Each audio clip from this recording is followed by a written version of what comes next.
பிரியமானவர்களே, ஆண்டவராகிய இயேசு கிறிஸ்துவின் நாமத்தினாலே உங்கள் யாவரையும் அன்போடு கூட நான் வாழ்த்துகிறேன்.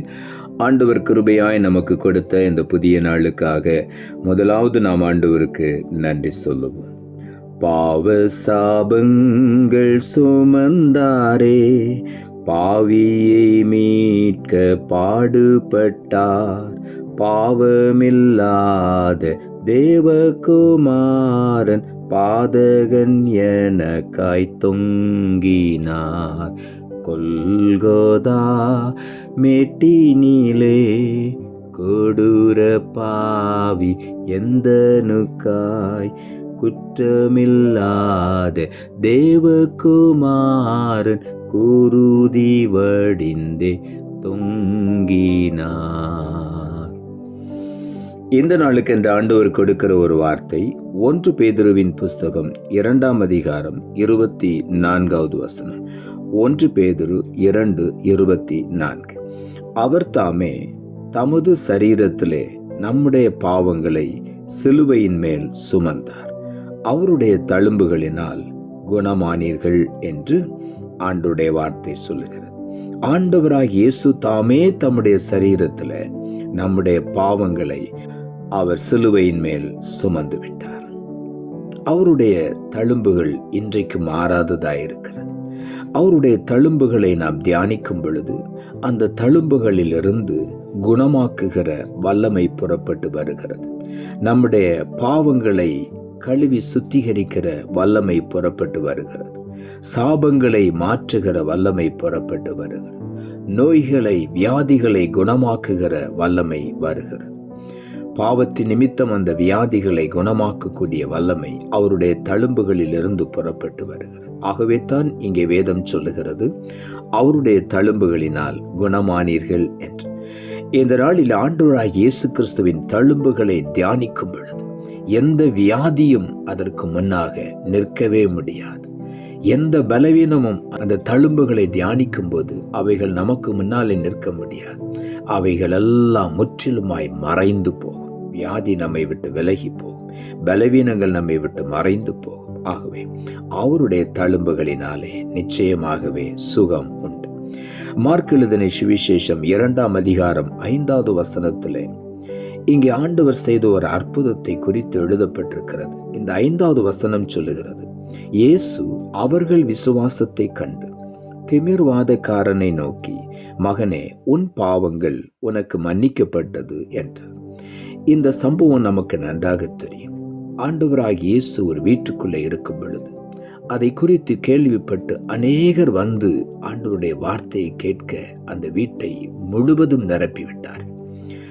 அந்த சூழ்நிலையில 4 பேர் ஒரு திமிர்வாதக்காரனை, சற்றாகிலும் அசைய முடியாமல், எழும்ப முடியாமல் படுக்கையில் இருக்கிற ஒரு மனிதனை கட்டிலோடு கூட சேர்த்து அவர்கள் தூக்கி கொண்டு வந்தார்.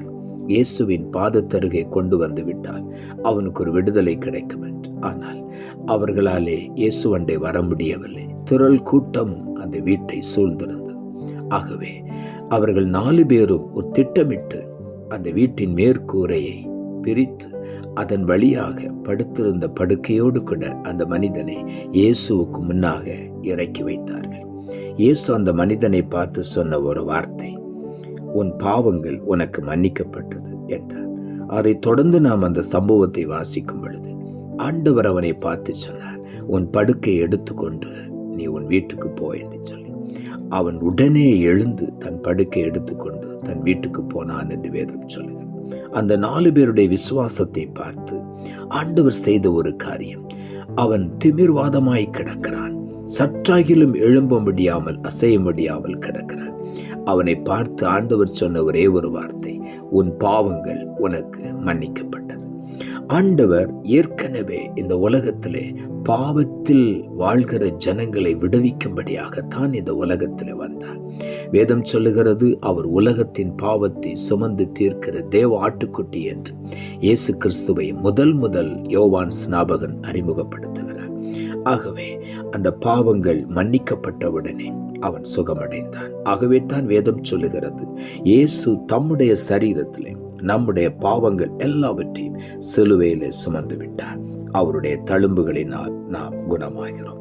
நீதிமொழிகளின் புஸ்தகம் 20ஆம் அதிகாரம் 30ஆம் வசனம் சொல்லுகிறது, காயத்தின் தழும்புகளும் உள்ளத்தில் உரைக்கும் அடிகளும் பொல்லாதவனை அழுக்கற துடைக்கும் என்று. காயத்தின் தழும்புகள் பொல்லாத ஒரு மனிதனை அவனுடைய பாவ அழுக்குகள் நீங்க அது சுத்திகரிக்கும் என்று வேதம் சொல்லுகிறது. அதுதான் இயேசுவின் காயங்களை நாம் உற்று நோக்கி தியானிக்கும் பொழுது அந்த காயங்களிலிருந்து பாவ மன்னிப்பின் ஒரு நிச்சயம், பாவ மன்னிப்பின் ஒரு விடுதலை நமக்கு கிடைக்கிறது. ஆகவே உள்ளத்தின் ஆழத்திலிருந்து நாம் ஆண்டவருக்கு நன்றி சொல்லுவோம். ஏசாயா தீர்க்கன் 53ஆம் அதிகாரம் 5ஆம் வசனத்தில் இப்படியா எழுதுகிறார், நம்முடைய மீறுதல்கள் நிமித்தம் அவர் காயப்பட்டு நம்முடைய அக்கிரமங்களின் நிமித்தம் அவர் நொறுக்கப்பட்டார், நமக்கு சமாதானத்தை உண்டு பண்ணும் ஆக்கினை அவர் மேல் வந்தது, அவருடைய தழும்புகளினால் குணமாகிறோம் என்று எழுதுகிறார். நம்முடைய மீறுதல்களுக்காக அவர் அடிக்கப்பட்டார், காயப்பட்டார், அவர் நொறுக்கப்பட்டார், நமக்கு சமாதானத்தை உண்டு பண்ணும்படி தண்டனையை அவர் ஏற்றுக்கொண்டார். அவருடைய தழும்புகளினாலே பாவத்திலும் சாபத்திலும் வியாதியிலும் பலவீனத்திலும் இருந்து இன்றைக்கு நமக்கு விடுதலை உண்டு. அந்த தழும்புகளை மாத்திரம் தியானிப்போம், விடுதலையை பெற்றுக்கொள்வோம். 1 யோவான் 3ஆம் அதிகாரம் 5ஆம் வசனம் சொல்லுகிறது, அவர் நம்முடைய பாவங்களை சுமந்து தீர்க்க வெளிப்பட்டார் என்று அறிவீர்கள், அவரிடத்தில் பாவம் இல்லை.